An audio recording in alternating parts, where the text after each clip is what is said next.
आहोत बीड जिल्ह्यातल्या गेवराई नगरपालिकेमध्ये। तिकडे गेवराईमध्ये कोण नगराध्यक्ष होणार आणि कुणाची सत्ता येणार आहे त्यावर एकदा नजर टाकूया। भाजपच्या गीता पवार हे संभाव्य नगराध्यक्ष म्हणून त्यांचा अंदाज आहे। बघा, गेवराईमध्ये गीता पवार यांचं नाव नगराध्यक्ष म्हणून पुढे आलेले आणि भाजपचे 16 नगरसेवक निवडून येतील। संभाव्य सत्ता भाजपची येईल असा अंदाज आहे। नक्कीच। तर आमचे प्रतिनिधी योगेश काशीन यांनी याबद्दल काय आपलं मत व्यक्त केलेलं आहे त्यावर नजर टाकूया।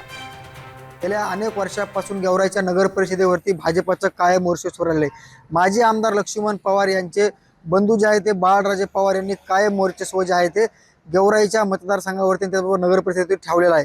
मात्र यावेळेची निवडणूक थोडी आगळी आणि वेगळी आहे। त्यांचे सहकारी असलेले महेश दाभाडे यांनी राष्ट्रवादी अजित पवार गटामध्ये पक्षप्रवेश करून राष्ट्रवादी अजित पवार गटाचे आमदार विजयशिव पंडित यांच्या पॅनलकडून त्यांच्या पत्नी ज्या की शीतल दाभाडे म्हणून निघण्यामध्ये आहेत, तर महेश दाभाडे यांच्या विरुद्ध जे आहे माजी आमदार लक्ष्मण पवार यांचे बंधू बाळराजे पवार यांच्या पत्नी गीता भाभी या निवडणुकीच्या मैदानामध्ये आहेत। तर राष्ट्रवादी शरद पवार गटाने देखील या ठिकाणी उमेदवार उभा केलेला आहे। म्हणून गेवराईची निवडणूक ही तिरंगी असून आज रोजी भाजपाच्या उमेदवार गीता पवार यांचं पारडं जे आहे ते जड मानलं जातं। एकंदरीत पाहायला गेलं तर गेल्या अनेक वर्षापासून भाजपने गेवराईच्या नगर परिषदेवरती वर्चस्व कायम राखलेलं आहे। यावेळेस देखील भाजप वर्चस्व कायम राखेल